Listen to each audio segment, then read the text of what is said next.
በዓለም ላይ 750 የአሜሪካን የጦር ካምፕ አለ። ኦኬ አሜሪካን ሚሊተሪ ቤዝ አገራቸው ላይ በመቶዎች የሚቆጠሩ ትክክለኛውን ቁጥር እስቲ ሄዳችሁ ተመልከቱት። በመቶዎች የሚቆጠሩ ራሳቸውን የሚጠብቅ አገራቸውን የሚጠብቅ የጦር ኃይሎቻቸው ካምፖች አሉ። 750 ግን የተለያየ በ80 የሚሆኑ አገራት ውስጥ ምንድነው እሱ የሚያደርግላቸው ይሄ ሁሉ ብለን ጠይቀን እናውቃለን? ምንድነው? ለምንድነው እሱ አሜሪካ ዓለም ላይ ያሉትን ሀገራት በጠቅላላ መቆጣጠር ያለባት? በዛ ላይ ደግሞ ይኸው ልክ የሁለተኛው ዓለም ጦርነት ካለቀ በኋላ ነው እንደዚህ ሀያል ሀገር የሆነችው ከእንግሊዝ ተቀብላ ማለት ነው አይደል እንዴ? ከዛ አንደኛ ሀያል ሊያረጋት የቻለው ምክንያት ዋናው እንትናቸው ብራቸውን የነሱን ሀገር ብር ከሌላው ሀገር ብር የበላይ ማድረጋቸውና የዓለም ዋናው መገበያያ ብር በማድረጋቸው ነው። ጦርነቱን ያሸነፈ ነው ሁሉ ጊዜ ታሪክ የሚጽፈው አይደል እንዴ? ጦርነት ያሸነፈ ህዝብ ወይ ደግሞ ሀገር ነው ሂስትሪ ታሪክ የሚጽፈው ወይ ደግሞ እንደፈለገ ይችን ዓለም የሚያደርጋት። ምክንያቱም ልክ እነሱ ሁለተኛ ዓለም ጦርነትን እንዳሸነፉ ምንድን ያደረጉት? ማንኛውም ዓለም ላይ ያለ ሀገር ህዝብ በጠቅላላ የነሱን ብር እንዲጠቀም። ከዛ በፊት እኮ በዛ እንጠቀም ነበር። ከዛ በፊት ሁላችንም ብራችን በጎልድ ነበር የሚመዘነው። በወርቅ እየተመዘነ ባለን ወርቅ ብዛት የብራችን መጠን ሀብታችን ይመዘንና በዛ ነው ብራችን የኛ ብር ከአሜሪካ ብር ጋር አንድ በአንድ ነበር የሚቀያየረው ከሁለተኛው ዓለም ጦርነት በፊት። ማነው እሱ መብት ሰጣቸው? ማንም። ኃይል ነው ኃያልነታቸው። ይሄ 750 የወታደር ካምፕ መስራታቸው። በዛ ላይ ደግሞ ጦርነቱን ካሸነፉ በኋላ እስከ ዛሬ ድረስ ትልቁ የሚባለው የጦር ካምፕ ያላቸው ጃፓን ነው። ከዛ ጀርመን። እነዚህ ሀገሮች ሁለተኛው ዓለም ጦርነት ገጥመው የተሸነፉ ሀገሮች ናቸው። እስከ ዛሬ ድረስ ዛሬ ከ55,000 በላይ ወታደር አላቸው ጃፓን ብቻ። እንደዛው 30-40,000 ጀርመን ያላቸው። ግን የሚገርመውን ፓርት ልንገራችሁ። እያንዳንዱ የአሜሪካን ወታደር ጀርመን ሀገር የሚኖር የአሜሪካ ወታደር ካምፖቻቸው በአዶ ነው ስንት ነው? በጣም ብዙ ናቸው ጀርመን ውስጥ ራሱ። እያንዳንዱን ካምፖቻቸውን፣ የመብራቱን፣ መንገዱን፣ ቤቶቻቸውን እያንዳንዱን ወጪ የጀርመን መንግስት ነው የሚችለው። እንግዲህ የምነግራችሁ ከ1945 ጊዜ ጀምሮ እስከ ዛሬ ድረስ እያንዳንዱን ወጪ የጀርመን መንግስት ነው የሚችለው። የአሜሪካ መንግስት የወታደሮቹን ደሞዝ ብቻ ነው የሚከፍለው። እሱ አገራቸውን ቢሆኑ እዚህም ቢሆኑ አንድ እኩል ነው ደሞዙ። እዚህ ማለት ጃፓንም ቢሆኑ ጎዋምም ቢሆኑ ወይ አፍሪካ ጅቡቲም ቢሆኑ፣ ጅቡቲም አላቸው እኛ እንበዛለን እንደሚቆጣጠሩ። እያንዳንዱ ኢስት አፍሪካ አለ፣ ዌስት አፍሪካ አለ፣ ሳውዝ አፍሪካ አለ፣ ኖርዝ አፍሪካ ቤዝ አላቸው። የወታደር ካምፕ አላቸው የሚቆጣጠሩበት። ዋና የሚቆጣጠሩት የእነሱን ሲስተም እንድንከተል ያወጡልን ሲስተም። ኦኬ ብራቸውን እንድንገበያይበት፣ ባንኮቻቸውን እሺ ብለን እንድንቀበል የሚያደርጉን ሁሉ ሀብቶቻችንን ሲሰርቁና ሲወስዱ እሺ ብለን እንድንቀበል፣ ዕዳ ውስጥ ሲያዘፍቁን እሺ ብለን እምቢ ያለ ያ ሁሉ ኃይል ይወርድበታል። የኢኮኖሚ ኃይል፣ የፖለቲካ ኃይል፣ ከዛ ደግሞ መጨረሻ ላይ የጦር ኃይል። አንዴ ጦሮቻቸው ከመጡ ለምሳሌ ኢራቅ መጡ አይደል? ኢራቅን አወደሟት አይደል? እያንዳንዱ እነሱ ያወጡትን ወጪ ኢራቅ መጥተው እኮ ነው ራሳቸው መጥተው ያወጡትን ወጪ የኢራቅ መንግስት ጦርነቱ ካለቀ በኋላ እየከፈለ ነው። እነሱ መጥተው እኮ አሁን ለምሳሌ አሁን ሲሪያ ገብተው ሲሪያን መደብደብ ጀምረው ነበር አይደል? ሲሪያን ባይዙም የሲሪያን ነዳጅ ማደያ በጠቅላላ የአሜሪካ ወታደሮች ናቸው እስከዛሬ ድረስ የሚቆጣጠሩት። ነዳጅ ከመሬት ውስጥ ያለውን ነዳጅ በጠቅላላ የነሱ ወታደሮች ከበው ይዘው ቁጭ ብሎ እየጠበቁ ነው፣ እያወጡ ይወስዳሉ። ለምንድን ነው? ጠቅላላ ወጪያቸውን ከፍለው እስኪጨርሱ ድረስ ሲሪያ ከዛ ላይ የተወሰነ ፐርሰንት ነው የሚሰጣት። ልክ እንደዛው እንደነገርኳችሁ ኢራቅ በዛሬው ሰዓት ነዳጅ ይኸው ኢራቅና ኢራን ጦርነት ከፍተው ያ ሁሉ ዓመት ሲጨራረሱ 8-10 ዓመት ተጨራርሰዋል። በጣም በብዙ በመቶ ሺዎች ያለቁባቸው ያ ሁሉ ሲተላለቁ ኢራቅን የሚረዳ የነበረው አሜሪካ ነው። ዌስቱ ነው የሚደግፈው የነበረው ሳዳም ሁሴንን፣ ያው የነሱ ሰው ስለነበረ። አሁን እሱን ካወረዱት በኋላ ታሪኩን ባለፈው ነግሬያቸዋለሁ። እሱን ካወረዱት ከሞተ በኋላ አገራቸው ላይ ያለው ነዳጅ በጠቅላላ እየተሸጠ ብሩ አሜሪካ ነው የሚገባው። አሜሪካ ከዛ ላይ እያንዳንዱ ለጦርነት ያወጡትን ወጪ እየቀነሱ ነው ለኢራቅ የሚሰጧቸው። ኢራቅ የራሳቸውን ነዳጅ የራሳቸውን ጋዝ መጠቀም ስለማይችሉ አስቡት፣ ኢራን ሌላ ሀገር እንኳን ለሚረዳት ኢራን 40% የሚሆነውን የሀገሪቱን ነዳጅና ጋዝ ኢራን ነው የሚሰጧቸው። አብሮ ሲዋጉ የነበሩ ሰዎች ምን አይነት ህዝቦች! እንግዲህ የህዝብ ልዩነት ነው ምነግራቸው። ነፃ ወጣን ብለው ነፃ ውጪ ያሉት እያንዳንዱ ነዳጅ እያወጡ ብሩን ይወስዱታል።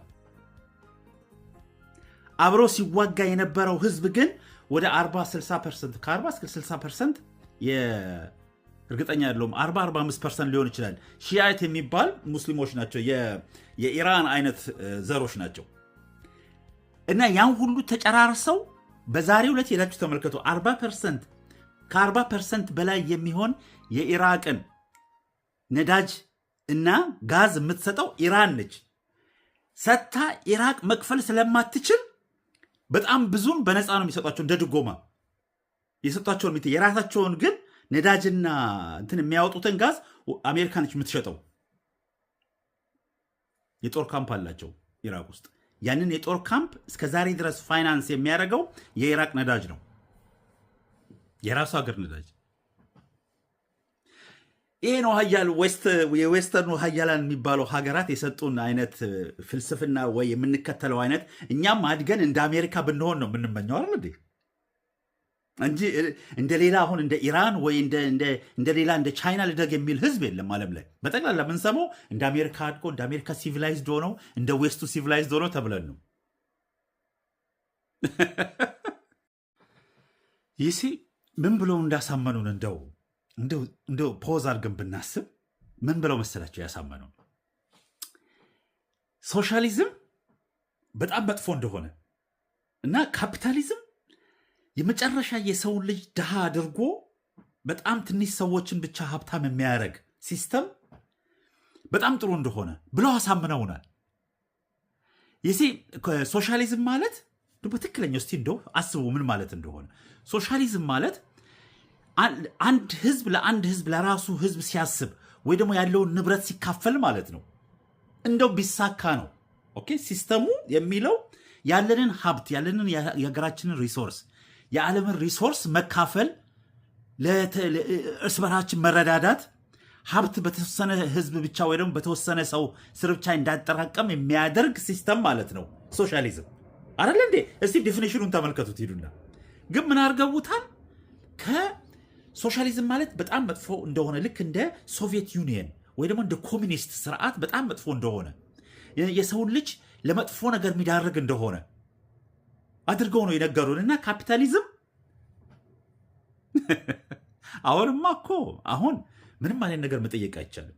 እያንዳንዱን ነገር ለምሳሌ እንዲህ ብላችሁ ጠይቁ እስቲ ጻፉና 12 ሳይንቲስቶች አሜሪካ ውስጥ ነው የምነግራችሁ። 12 ሳይንቲስቶች ምን እንደደረሰባቸው ወይ የት እንደጠፉ አይታወቁም፣ ወይ ደግሞ በምን አይነት ሁኔታ የተወሰኑ ራሳቸውን አጠፉ ነው የተባለው። የተወሰኑት የት እንደደረሱ አይታወቅም። 12 ሳይንቲስቶች የጠፉ አሉት። ባለፈው 5-10 ዓመት ነው የምነግራችሁ። በብዛት ኒኩለር ፊዚሲስት የሆኑ ስለ ኢነርጂ ቴክኖሎጂ የሚሰሩ የነበረ ስለ ግራቪቲ እንዴት አድርገን ግራቪቲን መቋቋም ማለት የተለያየ አይነት ቴክኖሎጂ በጣም የሚገርም አይነት ሪሰርች የሚያደርጉ የነበሩ ሰዎች ናቸው። እነሱ የጠፉ ብሎ የጠየቀ ኮንስፓይረሲ ቲዮሪስት ነው። መጠየቅ አይቻልም። በአሁኑ ሰዓት የት ጠፋ አንድ ሰው እንኳን ከጠፋ ወይ ደግሞ ራሱን እንዴት አድርጎ ራሱን ሊገል ቻለ ወይ እንዴት ጠፋ ብሎ ከጠየቅን የማይጠየቅ ጥያቄ ነው። እንዲህ ብለህ ከጠየቅ ምን አጠራጠረ፣ በቃ ራሱን ገደለ ተብላል፣ እመን። እሱን ያላመነ ኮንስፓይረሲ ቲዮሪስት ይባላል። ስፔሻሊ ከሲስተሙ ጋር አጌንስት የሚሄድ ወይ ደግሞ ያልተሰራልንን የካፒታሊዝም ሲስተም የሚጠይቅ በትክክል የሚጠይቅ ነው። ይሄ የውሸት አለ፣ ነግራችኋለሁ። ፍሪደም ኦፍ ስፒች የሚባል ነገር አለ። የራሱን ሰው ኤክስፕረስ ማድረግ ውሸት። ሲስተሙን የሚነካ ነገር ማንኛውም ነገር ብናደርግ በጣም ትልቅ ችግር ውስጥ ነው የምንገባው። ስፔሻሊ ድምፃችን እየተሰማ ከመጣ እና በዛሬ ጊዜ እንዲህ አይነት ጥያቄ መጠየቅ እነዚህ ሳይንቲስቶች እንዴት አድርገው ነው የጠፉት? ምን ሆነው ነው የጠፉት?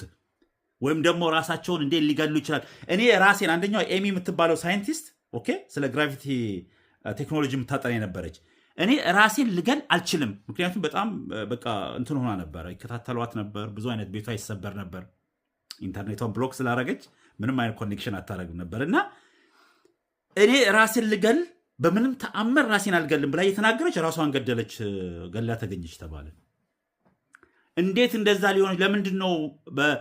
እንግዲህ አስቡ፣ ፓርላመንት ነው አሁን ጥያቄ ያቀረበው ያለፈው ዓመት የአሜሪካ ፓርላመንት ይህን ነገር ዲስከስ እንዲደረግ ተብሎ እንደገና ጥያቄ ያቀርቧል። ግን ምንም አይነት ዲስከሽን የለም። ሚዲያው አያቀርበውም።